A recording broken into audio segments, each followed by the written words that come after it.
What's happening? Welcome to the Matt Bernier Show, part of the In the Money Media Network. My name is Matt Bernier. You can follow me on Twitter at Bernier_Matt. Today is Monday, June the 14th, 2021. However you listen to this thing, thank you for doing so.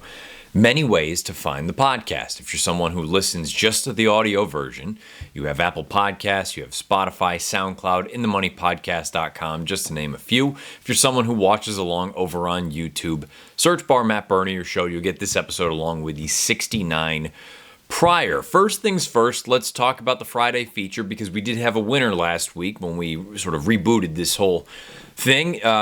Bruce Chilton. I had reached out to him, unfortunately never heard back, so we're going to make a couple tweaks here for this week. The race coming up for this coming Friday, the Friday feature, is going to be Belmont Park, race number 6. Scheduled post time right around 3:30, a mile on the turf, state-bred maiden special weight runners. If you want to be involved, you need to leave your official selection beneath the video player on YouTube, but to take it another step, because to be fair, this is probably more a bonehead move on my part for not having done this in the past. At least if I were to get email addresses, it would be easy enough in a pinch if for whatever reason I don't hear back from a winner, that I at least have an email address for some folks who want to be featured on the show. So, what we're going to do now, you still need to go about the Friday feature piece as usual. If you want to be involved, you need to keep that area beneath the video player. That's where you end up putting your selection for the contest in. If you're right, I will leave you a comment there, but along with that, along with your submission of your selection, you need to email me first at bernier.matt89@gmail.com. bernier.matt89@gmail.com. Send me that sort of just a little bit of a hello, how are you kind of thing. I may or may not respond, being totally honest, but I will have it and I will see it.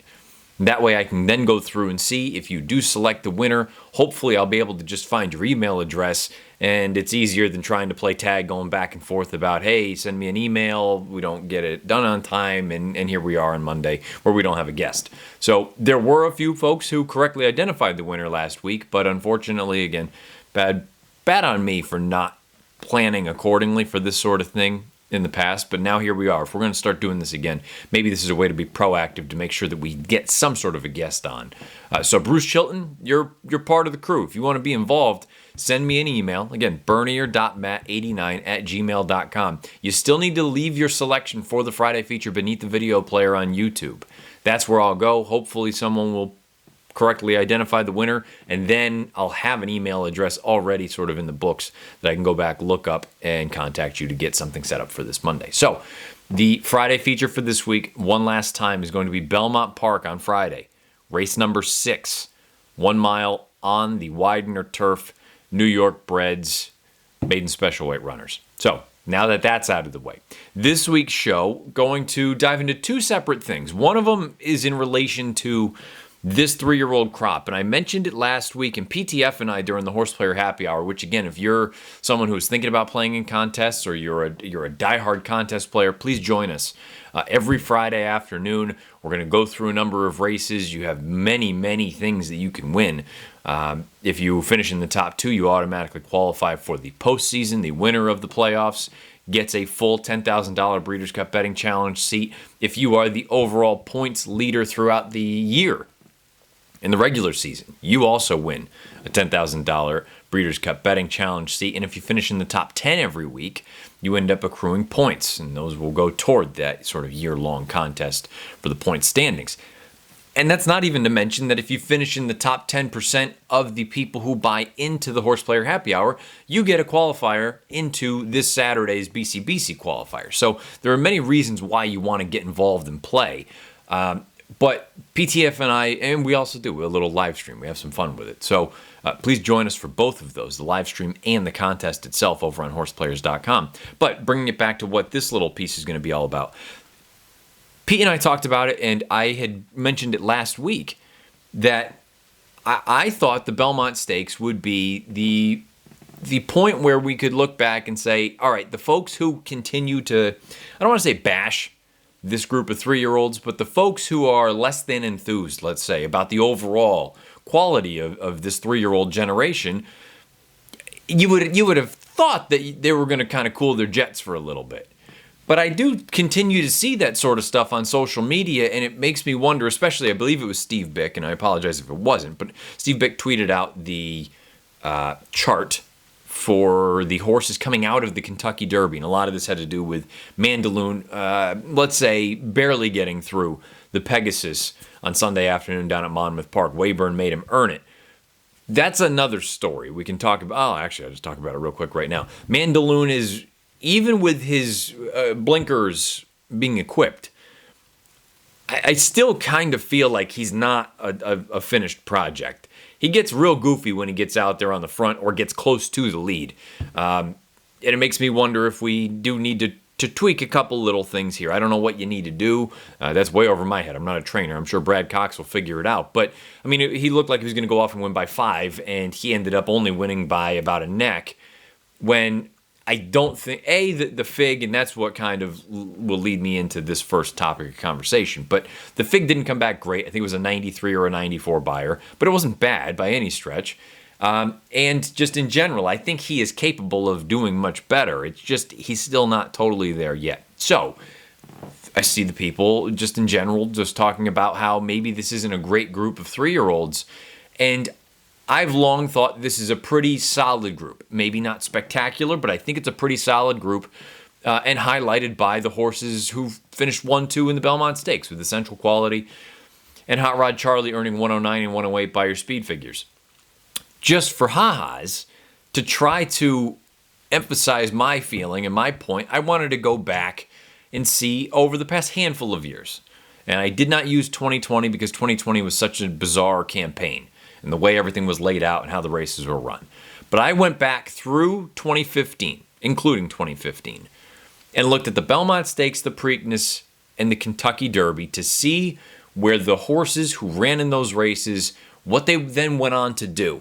And the idea for me is to try to emphasize that the horses who look like they're the goods, well, they don't always pan out and end up being the best of the best going forward. And the horses who right now look maybe a little bit inferior, or maybe a little bit slower than their contemporaries, they may be the ones that actually end up going on and doing bigger and better things. And I think a lot of the folks who are making those sort of declarations about how good or subpar this group of horses is right now, you're doing that, I'm venturing a guess, solely on results and the speed figures they're earning right now.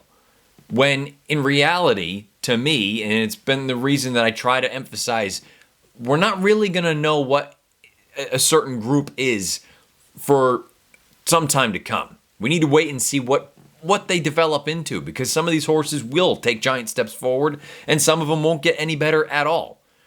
But it's very reactionary, in my opinion, to be making declarative statements about what a group is or isn't in the second weekend in June.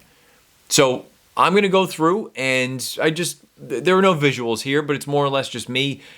I kind of pulled out some names and what their resume ended up looking like down the road from this juncture right now, where we are in 2021. And maybe I won't change anyone's opinion. Maybe in a way it'll actually fortify or solidify some folks' opinions about maybe this group isn't that good, or maybe this group could potentially be better. Either way, let me know what your thoughts are about this group in 2021, and I'm only talking about the boys, the 3-year-old males.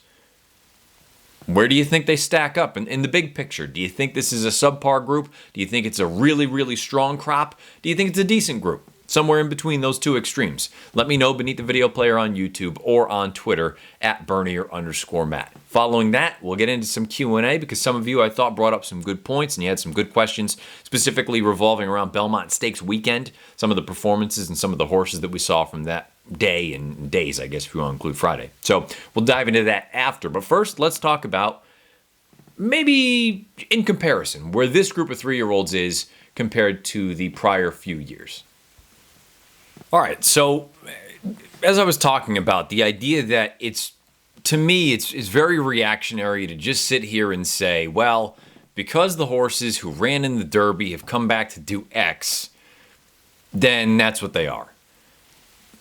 I just think that's not thinking big picture or long term. That's just taking what we have right now and saying, well, this is absolutely this is it. This is the case. I think it may end up, in fact, being the case, but I just think it's really difficult to just sit there and not think that there's a scenario in which these horses can improve, or in some cases regress from what they are right now. And I'm including the top two, the big two, let's say, in the division of Essential Quality and Hot Rod Charlie. At this trajectory, at this point, as I brought up last week, they ran the fastest Belmont Stakes races themselves in 10 years and the better part of 20 years. So, unless we're talking about two horses that we're going to be talking about for the next 20 years, as far as what they ended up doing down the road, assuming they stay healthy, are they both going to end up being 120 buyer kind of horses? It's certainly possible, but I don't know that I would say it's a likely scenario.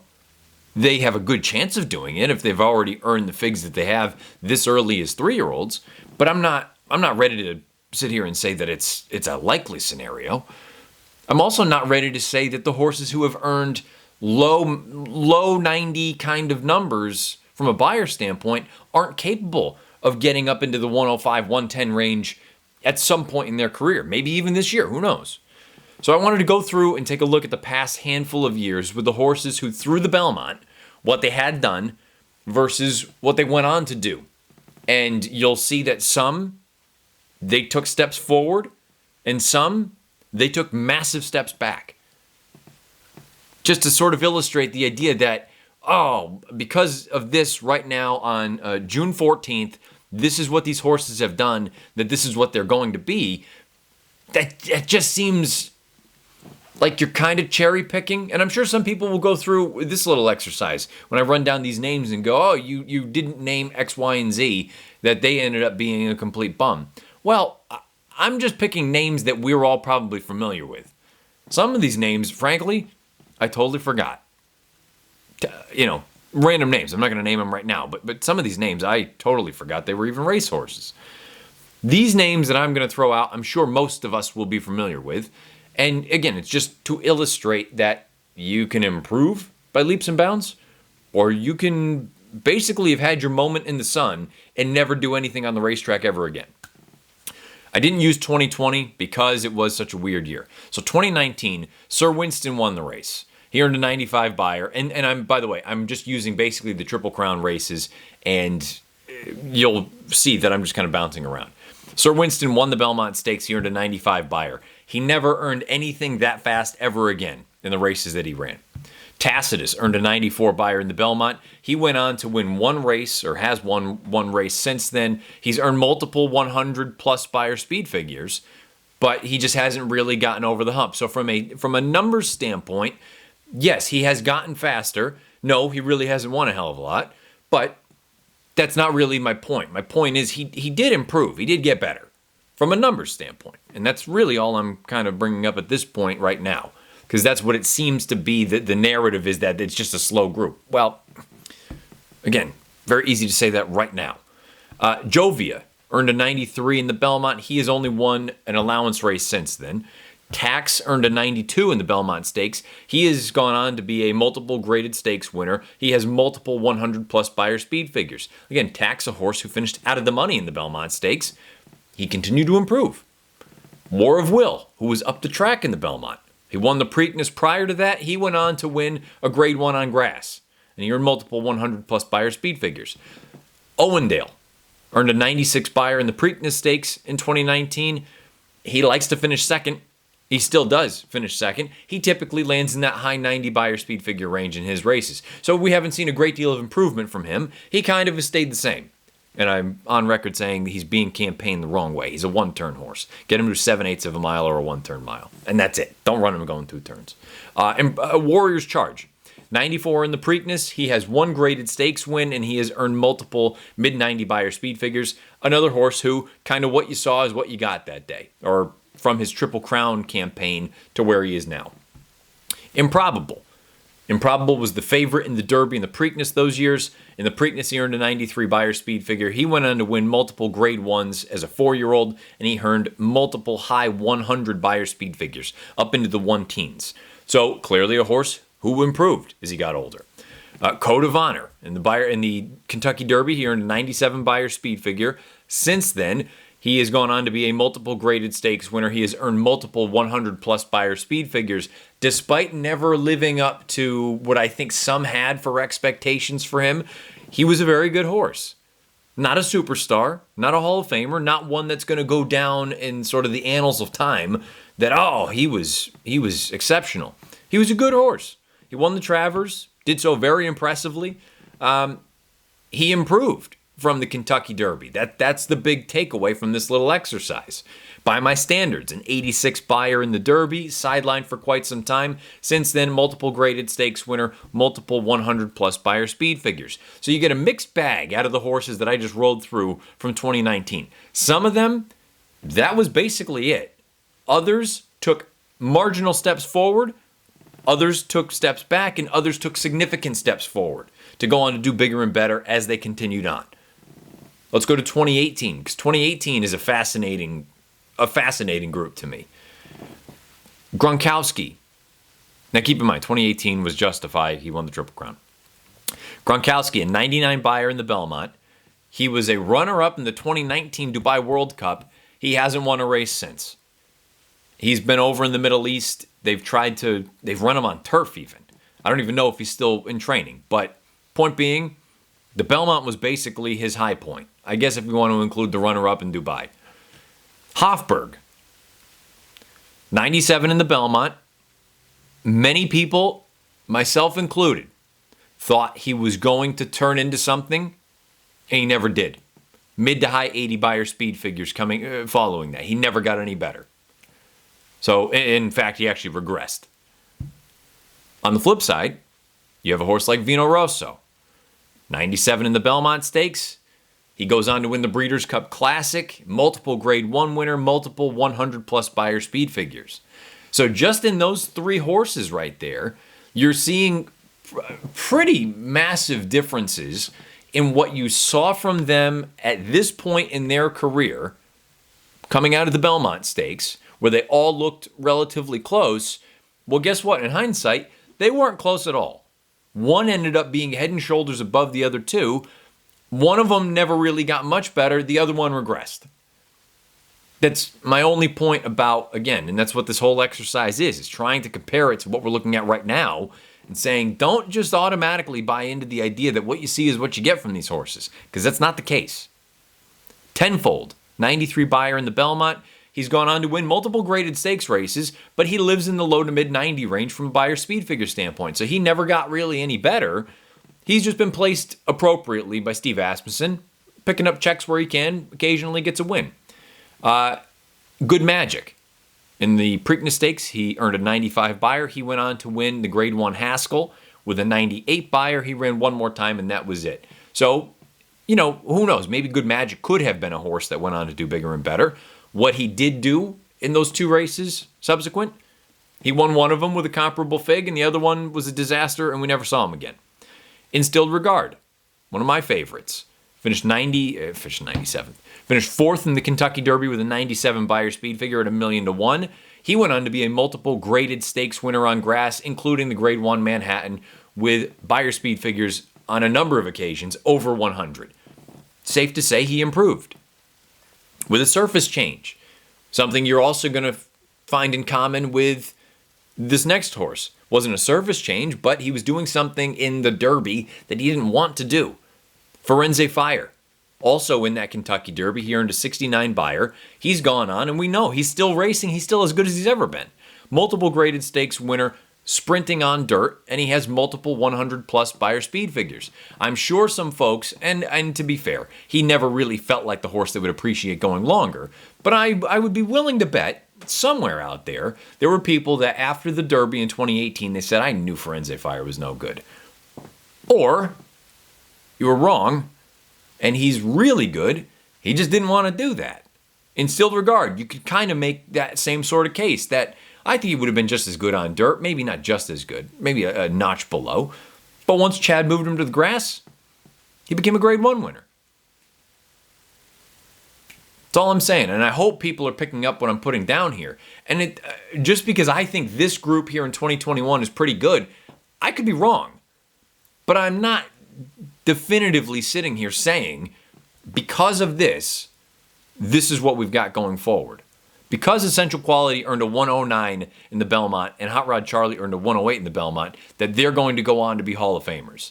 They could, but I'm not saying that with any kind of conviction. I'm also not sitting here saying because Mandaloon earned a 93 in the Pegasus over Wayburn, who, by the way, I think Wayburn's a good little horse. Keep in mind, he missed quite a bit of time. They were planning on running the Belmont Stakes. I assume the goal for them is still going to be the Queen's Plate because he's an Ontario bred. But the point is, what they are right now doesn't mean that that's what they'll end up being. They can get better. They can also get worse. Let's go to 2017. Tappert wins the Belmont with a 103 buyer. He never won again, and he ended up earning speed figures in the low to mid 90s from a buyer standpoint. He regressed. Could say arguably the same thing about Irish Warcry. Earned a 100 in the Belmont. He went on to win the Grade 3 Pimlico Special as an older horse. He earned a 100 buyer, but that was it. He basically has high water mark as a 3-year-old during the Triple Crown. Never got any better. Cloud Computing, 100% fits that same mold. Wins the Preakness with the 102. He never won again. He earned speed figures in the low to mid 90s. Meanwhile, the opposite of the top 3 that we just mentioned, or the first 3 from 2017, Gunnevera, who earns a 94 in the Preakness. Sure, he only ever won, let's call them minor stakes races following that, but he ran big race after big race, and he earned multiple 100-plus buyer speed figures. He was probably best in the Travers the year that he ran. Maybe not best, but he ran damn well. And we know what he went on to do in races like the Breeders' Cup Classic, and he gave good accounts of himself on the biggest stage. So no, he didn't quite get there, but from a number standpoint, he got considerably better. As opposed to those top 3, or the first 3 that I just mentioned, they all took substantial steps back. But after the Triple Crown campaign, I'm sure most people were looking at it saying those top 3, they're going to be the cream of the crop. Well, no, that's not how it ended up playing out. We can even say that about a horse like Battle of Midway. In the Derby, he earns a 91 buyer. He goes on to be a multiple graded stakes winner, earns multiple 100-plus buyer speed figures. Practical Joke, very much in the same boat as Firenze Fire. We're going to find out. I would be willing to bet the exact same thing this year about Highly Motivated. Practical Joke earns an 89 buyer in the Kentucky Derby. He goes on to be a multiple graded stakes winner going shorter with multiple 100-plus buyer speed figures. You let them do what they want to do, they're going to flourish. And I don't fault anyone for taking a shot, whether it be the Firenze Fire camp or the Practical Joke camp, or in this case the Highly Motivated camp. You got to find out. You've got exceptionally talented racehorses. You got to find out if they can do it. But the minute you get them back to doing what they want to do, that's when they're going to absolutely spread their wings. And one of my favorites through the 2017 run, who I think is a criminally underrated horse. I will die on that hill. I will fall on that sword. Thunder Snow. Thunder Snow gets a no registered buyer speed figure for the Bucking Bronco show that we saw the first Saturday in May when he ran. All he then went on to do was become a Group 1 winner on grass, a multiple Group 1 winner on dirt. He finished 3rd in the Breeders' Cup Classic here in the U.S., 3rd in the Met Mile. He was just a good racehorse. But people, for whatever reason, their preconceived concepts or thoughts about some of these horses, they never outgrow them. They never change them. What they think of them immediately is what they always think of them, which is not the best way to approach things. Especially if you're just trying to be objective.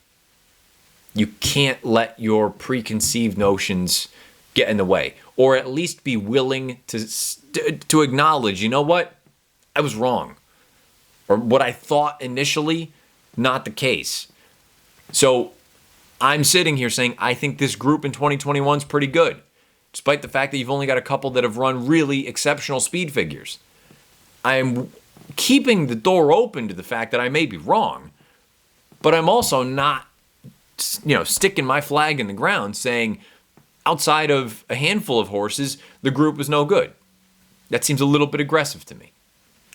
2016, Creator, 99 in the Belmont Stakes. He never won again. He earned speed figures in the high 80s and low 90s. Destin, 99 in the Belmont, won the Grade 2 Marathon. He was a mid-90 buyer speed figure kind of horse. Lonnie, we all know about Lonnie.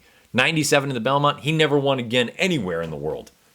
Exaggerator, 83 in the Belmont Stakes. He won the Haskell with the 101, largely due to the wet track. He was off the board in the other two races, and he earned speed figures of 79 and 87 in those two races.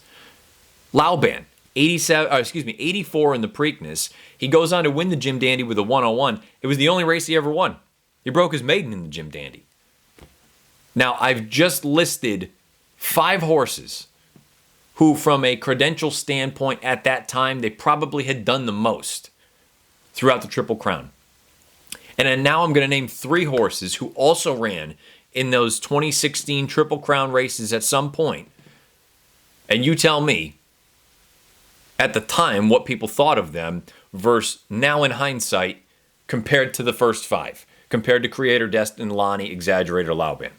We'll start with Collected, who earned a 70 buyer speed figure in the Preakness. He went on to win multiple graded stakes races, including the Grade 1 Pacific Classic. He earned multiple buyer speed figures north of 110. Gunrunner earns a 96 in the Kentucky Derby. He goes on to win multiple Grade 1s. He earns multiple buyer speed figures of 115. He earns even one that's up in the 120 range. He's probably on the short list, let's say top 3 of the past 10 years as far as racehorses are concerned, here in the United States anyway. And Whitmore earns a 48 in the Derby, very much of the same mold as Practical Joke, very much of the same as Firenze Fire. I will fall on this, die on this hill about the idea that Highly Motivated is going to be the exact same way. Goes on to win multiple Grade 1s going shorter, multiple 100 buyer speed figures. Obviously won the Breeders' Cup last year, and we know he still got it because he almost won the Churchill Downs earlier this year. So, again, coming out of the Triple Crown in 2016, I'm sure many people were looking at it saying Creator, Destin, Lonnie, Exaggerator, maybe even Lauban when he really popped up at Saratoga, broke through. That's the cream of the crop. Collected, Gunrunner, Whitmore, yeah, they're fine. Well, guess what? Down the road, those last 3 all jumped forward in big, big ways, and the top 5 did nothing. Nowhere. Hopefully my point is becoming evident. And the final group I'll talk about is from 2015. And to be honest, more and more time goes by, I think it makes me appreciate American Pharoah that much more, knowing how comfortably he defeated, I think, some pretty damn good horses. Most notably, Frosted, who in the Belmont earned a 98 buyer. He goes on to win multiple Grade 1s, multiple 100-plus buyer speed figures, highlighted by the 123 absolute show that he put on in the Met Mile. Keen Ice, who defeats American Pharoah at Saratoga in the Travers, 96 buyer in the Belmont, multiple graded stakes winner, multiple 100-plus buyer speed figures. Mubtahish. I know many people thought Mubtahish, and look, I picked him in the Belmont to beat American Pharoah. I know many people looked at him and said, he's a bum, he's no good. He earned a 95 in the Belmont. All he did was come back over here, win a Grade 1, and he earned multiple 100-plus buyer speed figures. Was he a superstar? No. But he was a pretty good horse. He took a step forward from what we had seen during his Triple Crown campaign. Dortmund. I don't even know if you can say the same about Dortmund because he was so good leading into and including the Derby. The Preakness I don't want to hold against him entirely. He earned a 78 buyer there. He then came out of that and down the road, won a graded stakes race and earned multiple 100-plus buyer speed figures. But then even some of the also-rans in the Kentucky Derby. Bolo, he earned an 86 in the Derby. He went on to win multiple graded stakes races on turf, including a Grade 1 in the Shoemaker Mile at $1,000,000. He earned multiple 100-plus buyers. And a horse like War Story, who, no, he didn't really take over in any of the real sexy divisions. He earned a 77 in the Derby. He went on to win multiple graded stakes races, going exceptionally long, 1.5 miles, 1 3/4, and he earned multiple 100-plus buyers. My only point is, don't become a prisoner of the moment. Don't just sit here and say, well, because they've done this, this, and this to this point, this is what it is. Because in all likelihood, The narrative is going to change dramatically over the next 6 months, never mind the next 16 months or 26 months, when we have a full body of work to go off of, to be able to reflect back upon and say, hey, you know what? This horse ended up being really good. And maybe at the time, I thought he was He just continued to improve. Or conversely, we have one of these horses who is really, really strong right now. Maybe it is Mandaloon. Maybe it's Medina Spirit. Maybe it's Essential Quality. Maybe it's Hot Rod Charlie. It may not be likely, but it's possible that we look back and say, you know what? Boy, they were really tied on for that Triple Crown, and they just never got any better. In fact, they regressed. We won't know until more time goes by. But my only suggestion is don't just throw out blanket statements about what you think right now, because that can change pretty quickly. Let me know beneath the video player on YouTube or on Twitter at Bernier_Matt what your overall thoughts are about this 3-year-old crop of males right now in 2021. Who do you think could potentially be a horse to improve? Who are you skeptical of? Who do you think really, maybe there's reason to believe they're going to regress? Who do you think would appreciate a change? Going from dirt to turf? Cutting back in distance to one turn?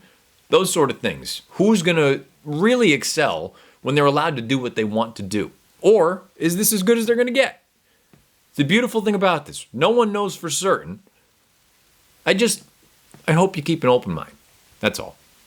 Now, let's pivot into some Q&A from last week's show. Let's get into the Q&A. Some of these have been posed as questions. Some of them are just simply sort of comments, and I will then comment back to them. And some I will dive into deeper than others. So here we go. Rapid fire. JM. And by the way, all of these are from beneath the video player on YouTube. If you have questions, comments, whatever it is, leave them there. And if we get enough feedback, I'll continue to do this each and every week. But all depends on how many people comment. JM. That's all we got. JM. I find it funny how this horse, I assume he's talking about Essential Quality.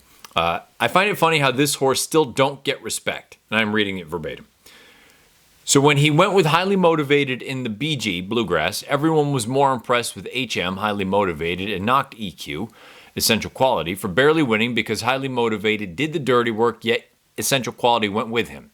Here in the Belmont, Hot Rod Charlie goes to the lead, which is conducive to winning, and this time Essential Quality does the opposite of what he did in the Bluegrass. Yet again, the second place finisher gets more credit.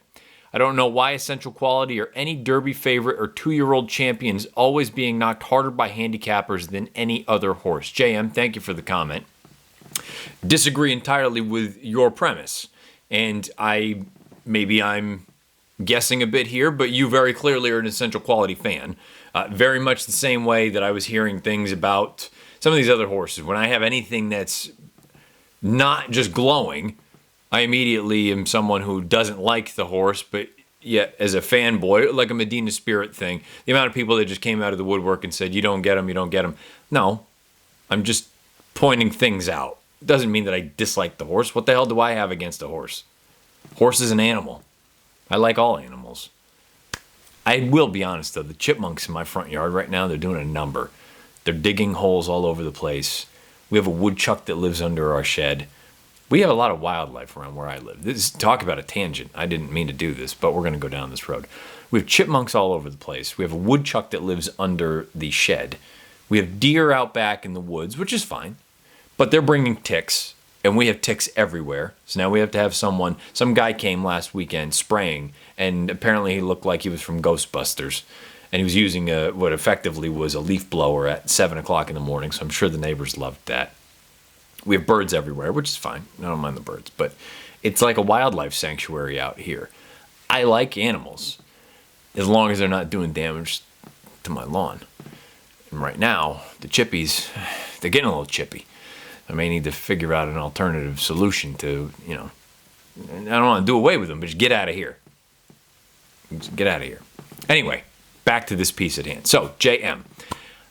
First things first, I didn't hear any one person say that Highly Motivated ran a better race than Essential Quality did in the Bluegrass. In fact, it's entirely the opposite. Highly Motivated could not have had a better trip and setup in the Bluegrass, and he still wasn't able to beat Essential Quality with the ideal scenario. that led me and basically everyone else that I've heard suggest that.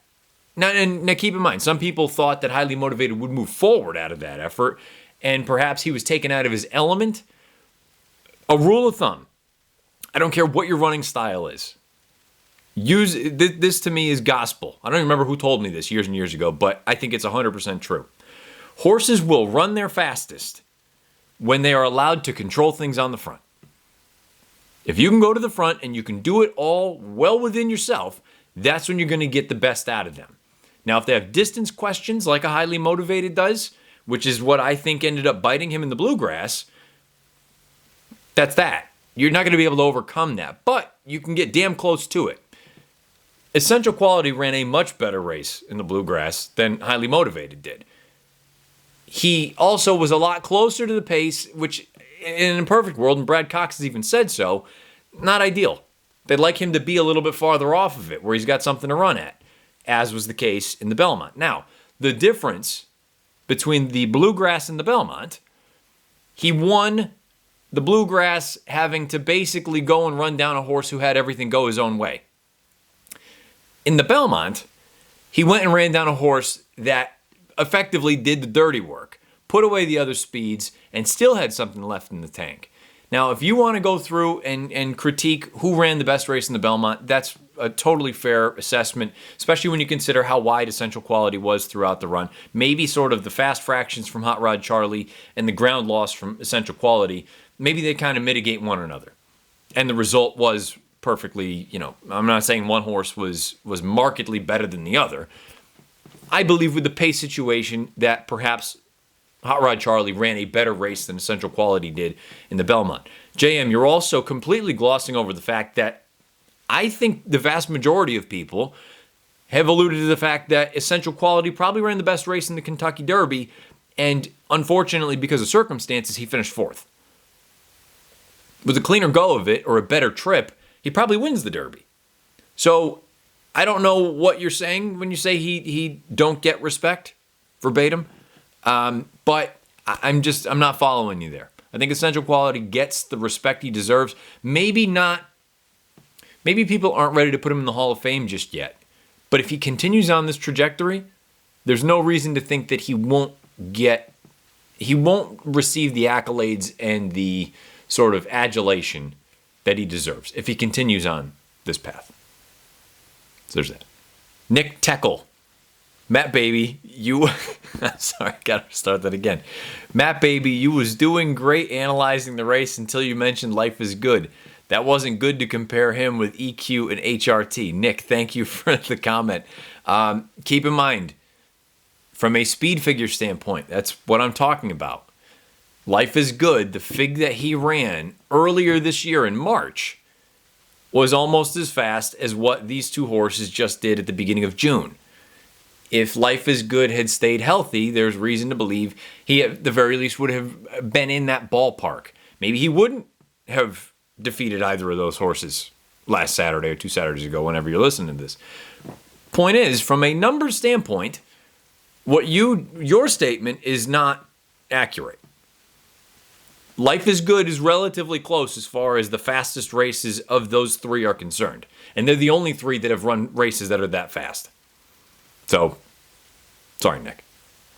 I'm going to team up a couple of these questions. Scott Cricklow.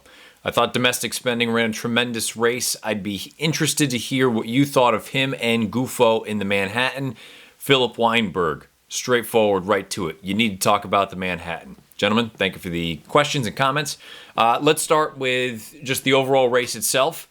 Domestic Spending wins. Trubavon finishes second. Gufo finishes third. Colonel Liam is nowhere. Domestic Spending, I thought, was spectacular. And this is not a new thing. I said it, I don't know if it was it must have been during the Horse Player Happy Hour when I talked about how much I like Trubavon, but we'll get to that in a minute. Domestic Spending, I had very little doubt coming out of that race at Churchill Downs that he was a better horse than Colonel Liam. Now, if you wanted to say you like Colonel Liam because he has a tactical advantage on Domestic Spending, I think that's a very valid and reasonable way to look at it. But there's something about, I always talk about that kick. You want to see a good turf horse? Good turf horses have hellacious turns of foot. Domestic Spending has that. Bricks and Mortar had that. You know, we'll talk about Gufo more in a minute because I think we can work on that. But Colonel Liam has that, and he has that tactical ability. But for whatever reason, he was dead on the board all throughout the early wagering. I remember looking at the tote saying he is ice cold in here. And those are the sort of things that you'd need to try to factor in and say, okay, well, they weren't separated by that much. I didn't think their odds necessarily should be that far apart, especially given the idea that Colonel Liam, in theory, was going to get the jump on Domestic Spending. Believe Domestic Spending to be a better horse, more talented horse. 2x the price, 2.5 times the price? Maybe, maybe not. Again, just talking about it from a probability standpoint. Domestic Spending, though, is that kind of horse. I talked about it on last week's Horse Player Happy Hour with PTF, that to me, if you really wanted to, or if Chad Brown really wanted to, I think this horse would have a puncher's chance over in Europe. And I don't think they don't have any reason to do that, if we're being honest. Not as though going over there is really going to enhance his stud value. I don't believe anyway. But from a sporting standpoint, I think it's what made Tepin's win all those years ago in the Queen Anne that much more special. Because we don't typically go over there and beat them in their races. They come over here and beat us in our races. This horse at 1.25 miles, and that's kind of the double-edged sword here. I don't think he can run at a mile. I think that's a little bit too sharp. In 1.5 miles, if Chad got Bricks and Mortar to run out to 1.5 miles, I don't see any reason why he can't get Domestic Spending out to 1.5 miles. But he does feel like a 10 furlong horse. As many races as there are at 10 furlongs, he's going to be a player in. So the Arlington Million or the Bruce D or whatever the hell it's called now, he's going to be odds on in that race. I don't care what comes over from Europe, and deservedly so. The lead change piece, we'll get to that in a question coming up. Tribhuvan, I liked him going into it. I loved him day of. I laid out the case. If I had told you, and sometimes this is as simple, we try to overthink things. If I had said to you going into a grade 1 in New York on turf, Chad Brown trains the horse has the highest last out buyer speed figure in the field, is a horse who I think has tactical speed, has won from off the pace in the United States in the past, but figures to be among the top flight, and you're going to get, he was 20 on the morning line, he went off at almost 16 to 1. You would have called me an idiot. Yet here we are, this is exactly what we got, and guess what? It took Domestic Spending to go and run down Tribhuvan, who finished second at 15 to 1. I think Tribhuvan's a legitimate racehorse. The gelding process, I mentioned that with PTF during the Horse Player Happy Hour, and Chad is quoted in a story, I believe it's over on the Pollock Report, about this horse changed once they gelded him. Folks, I'm telling you, sometimes we need to we get so stuck in our ways and thinking of, oh, well, he must just be nothing more than a rabbit for Domestic Spending. I guess by default, maybe you can look at that and say he was. But you can also look at a horse and say there's something there. For him to run the way that he did in the Fort Marcy, I think that should have been a tip-off that they figured something out with him. If it was as simple as the gelding process, that's all I need to know. But let's also not totally ignore the fact that he was actually a pretty good horse before that. They just couldn't keep him on the racetrack. He'd run fast races when he got over here to the United States. So Tribhuvan, to me, is a really interesting horse going forward because more and more I think about it, the Fort Marcy was at 1 1/8 miles. You got that big speed, great. This race, the Manhattan, was out at 1.25 miles. He went 23-4, 46-4 for the half, 11 for 3/4.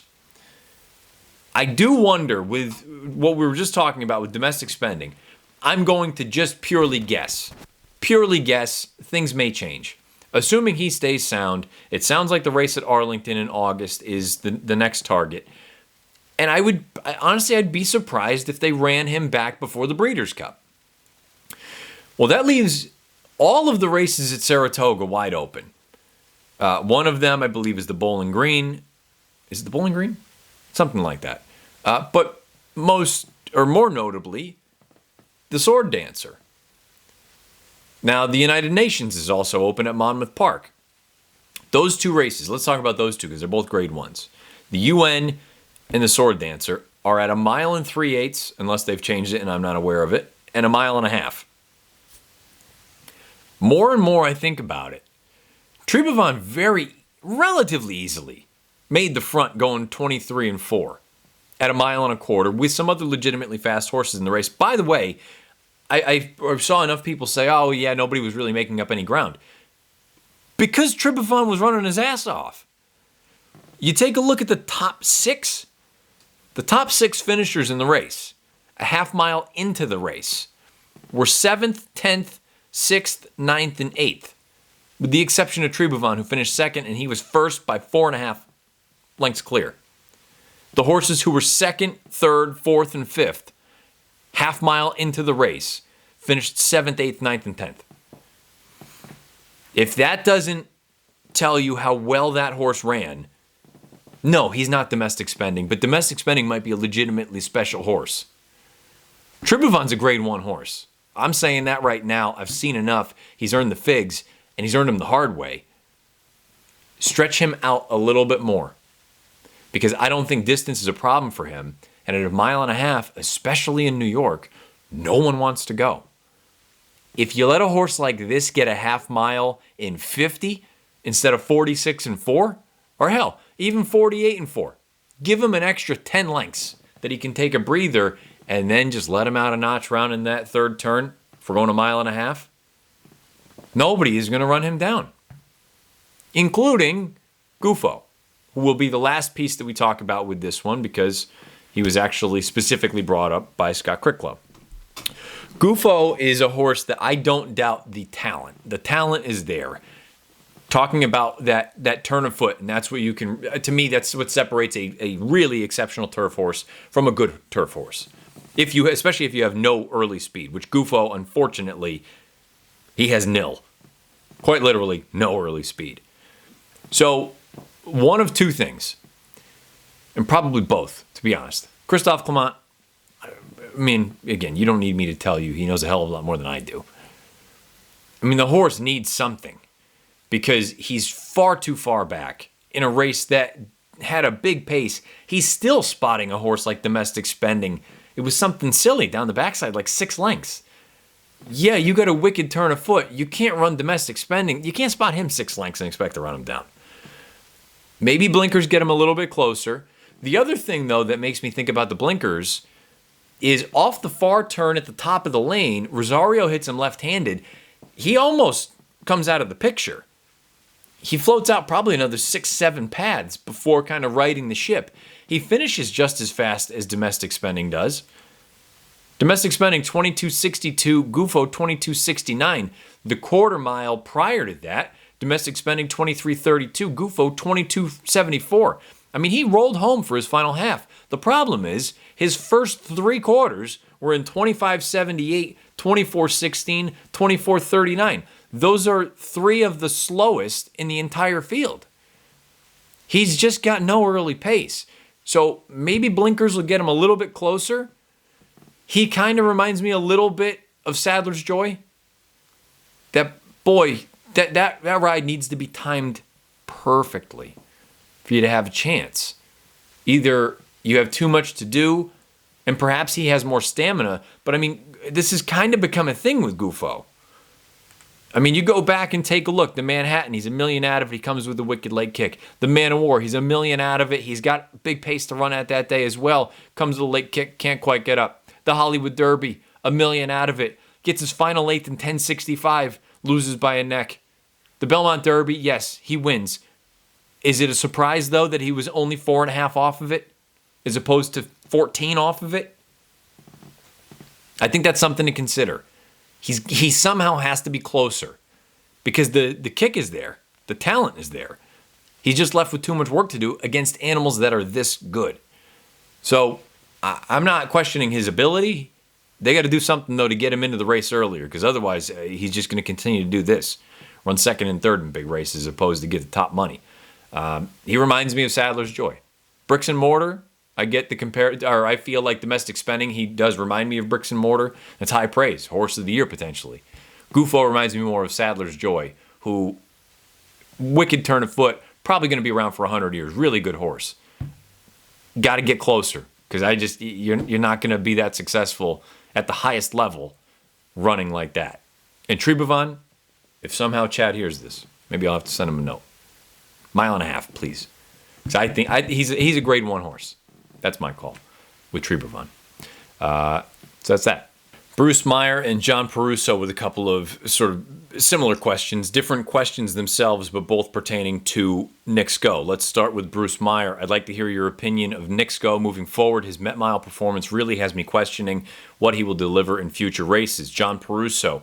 Matt, how much credence do you give to the bounce after Dubai theory, whether Knicks Go this past weekend or horses like Arrogate in the past? That first race back in the United States after the overseas trip to Dubai can be a problem. Thank you both for the questions. John, just for clerical pieces, Knicks Go came back from Saudi Arabia, so let's just call it the Middle East trip as opposed to the Dubai-specific one. I guess let's start with that. Let's start with John's piece to it. I think a lot of it just depends on the horse, because I always bought into the idea that when they came back, they needed a race before we saw their best. To your point, John, the bounce. But then again, I had someone point out to me a number of years ago, and it's true, horses like Game On Dude and Royal Delta, they came back from Dubai in some instances kind of lackluster performances over there, and they ran arguably the best races of their career when they came back first off the bench. So I do think a lot of it is horse dependent. I don't know that I'm always going to be a little bit leery, but at the same time, if they've put together some sort of a steady work tab and they're just cooking along and they look like they are back to themselves as if they were before whatever the trip was to the Middle East, then I'm probably not going to be that concerned. If it looks like maybe, it took a little bit longer to get to the races than what the plan was, or if their training is a little bit wonky, whatever it is, maybe that's when I'll factor it in. But I do think it's kind of on a case-by-case basis. Now, to Bruce's point, just about Knicks Go in general and his performance in the Met.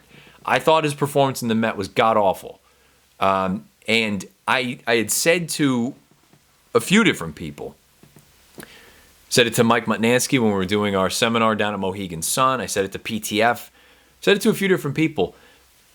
It bothered me that the initial plan was to run at Lone Star Park. I don't care that it's $400,000.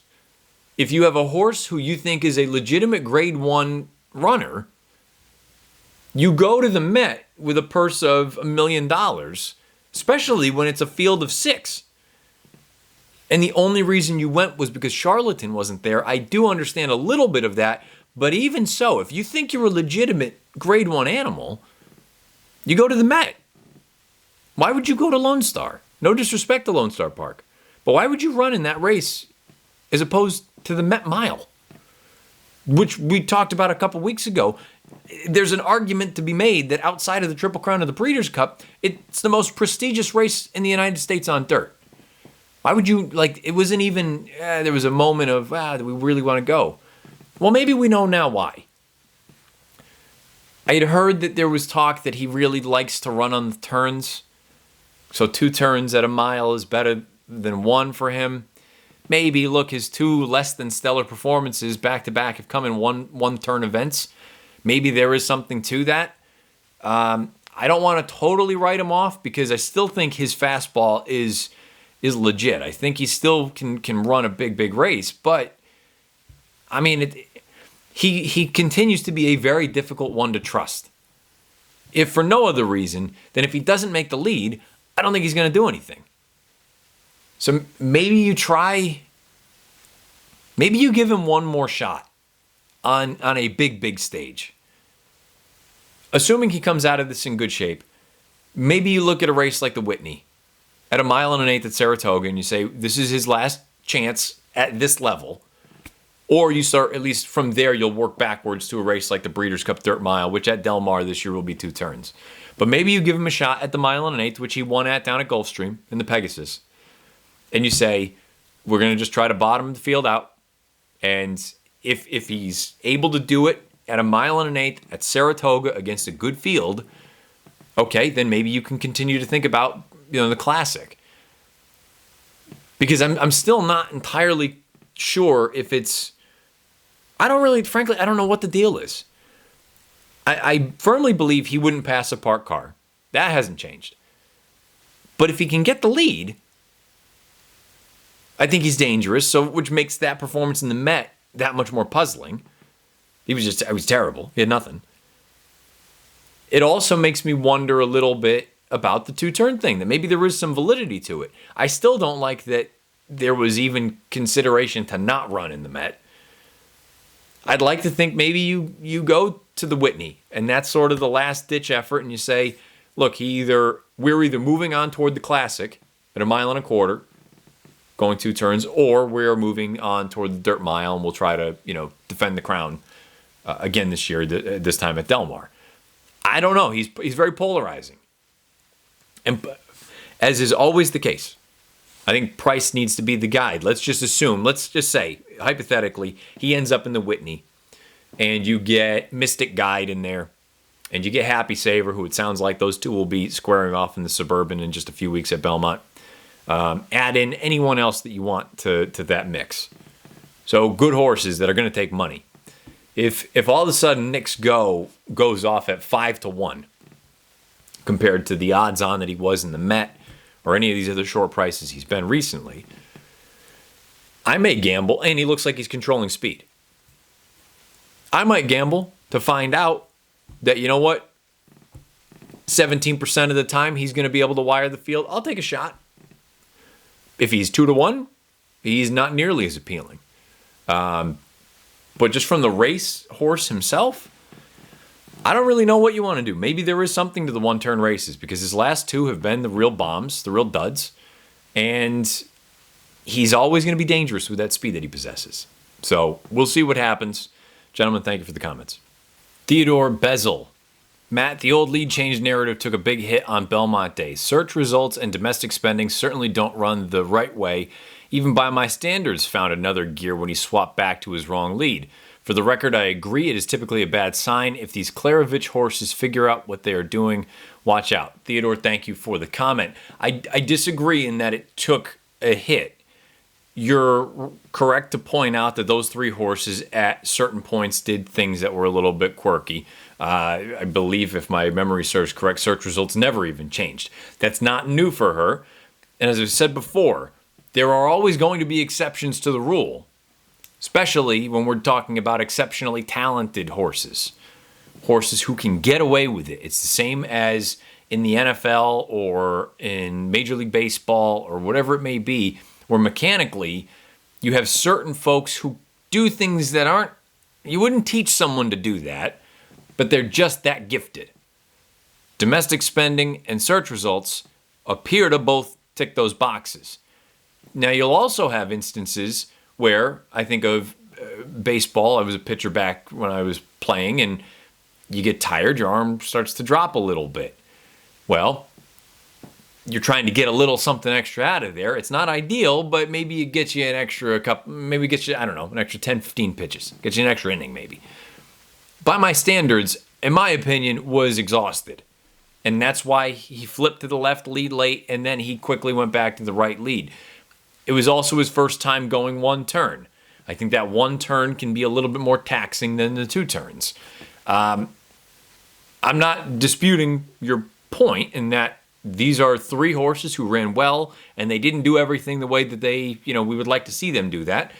But I'm not sitting here buying that the fact that you want to be doing things properly is still going to bear out more often than not.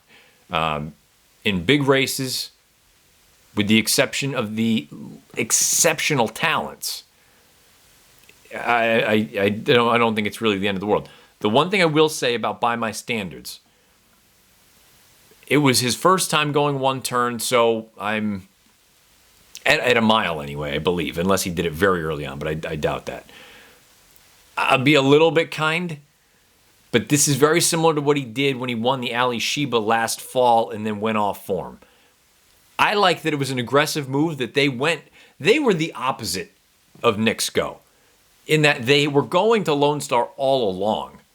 And then they were like, hey, you know what? Let's take a shot. We want to get him a grade 1. This is a good opportunity. Let's go for it. That was, to me, a positive move, as opposed to, oh, well, Charlatan's not there. We don't know if he really loves 1 turn. I guess we'll try it with Knicks Go. There to me, it was two totally different circumstances, and you kind of saw it, where one ended up running quite well and one ran quite poorly. The aggressive move to go with by my standards, I think, you know what? I picked him. I thought he ran well. I thought he was on the better part of the racetrack. Silver State, probably just a better horse right now, especially at the one-turn mile. I'm at least cognizant of the fact that when he did that very thing last fall, go back and watch the Ali Sheba, he does it twice down the lane. He had never done it before. He immediately goes off form in the Classic and the Clark. To start this year, he was really good in that Oaklawn race. Then he does it here. I'm going to reserve judgment to find out whether or not it was because of the one turn or it's a signal that maybe that was his shot and he just doesn't quite have it anymore. But I'll be very curious to see what we get once they get him back out to two turns. I would assume you're probably looking... I mean, heck, maybe they do try the Whitney again. I don't think that would be a crazy spot to see him in again. At a mile and an eighth, we know he can handle the distance, but overall, those are my thoughts as far as the whole lead change piece is concerned. And we'll wrap up episode 70 with one final question. And if you've enjoyed this segment, again, if you guys continue to kind of pepper with questions and comments, this can become a reoccurring thing. It's just, it need to have that many, need to have enough to actually make a segment out of it. Ronaldo Del Gallo. Question, if current trends continue with the depleted Preakness field, do you think the winner of the Preakness will continue to be discounted in the Belmont? Save for the winner, the Preakness didn't have the top 4 Kentucky Derby placed horses and the winners of the major preps.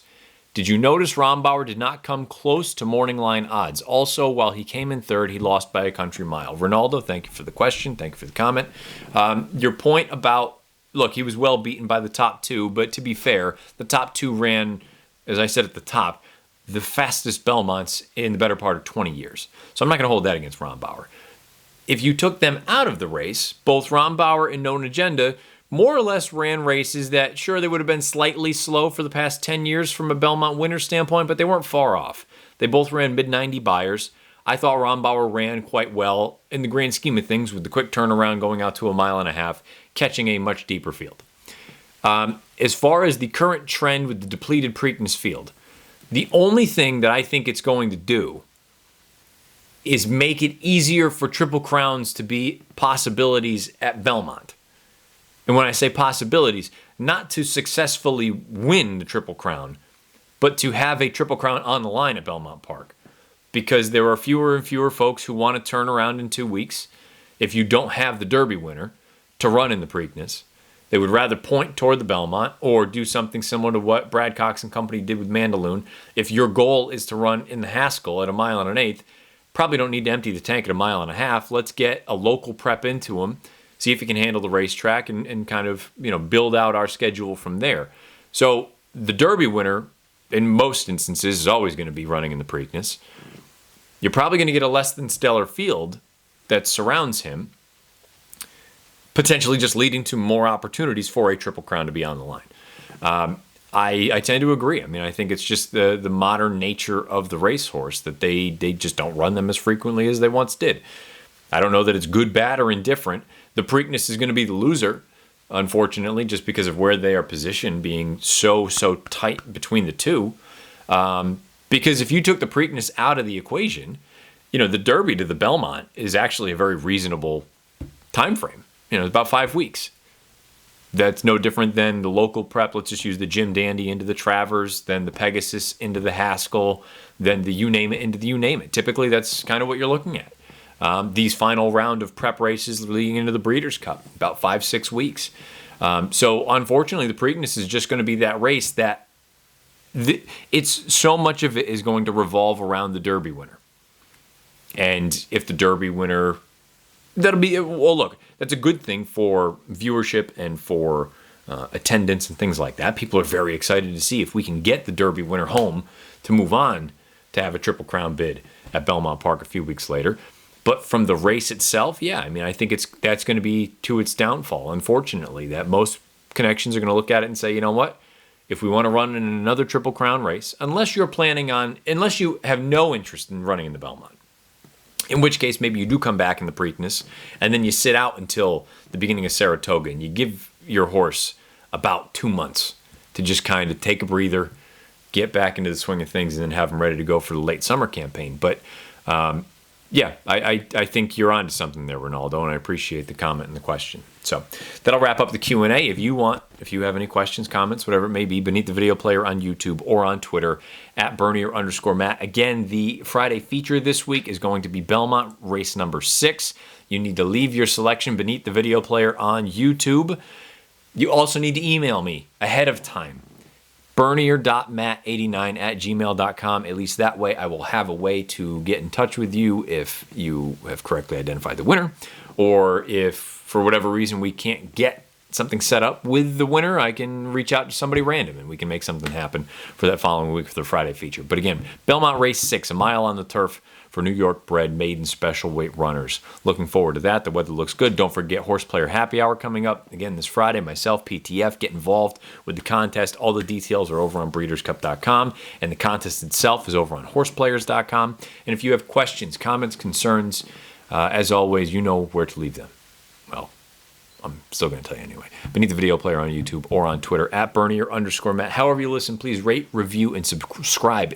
Subscribe. It means a great deal, not just to myself, but everybody on the In the Money Media team. And if you're on YouTube, make sure the bell icon is lit up so you get notified anytime new content is uploaded to the YouTube channel. And also, that's something that you need to keep in mind if you listen on like Apple Podcasts. Make sure that you are getting those notifications, or just refresh your little podcast thing, because this show will pop up, Nicola Daily will pop up, all of the shows. I'm sure I'm going to forget someone, so I'm not going to name them all, but they'll all pop up when you just refresh it. So this has been episode 70 of the Matt Bernier Show. Thank you so much for listening. We really appreciate it. And until next week, best of luck however you play, whatever you play, and wherever you play.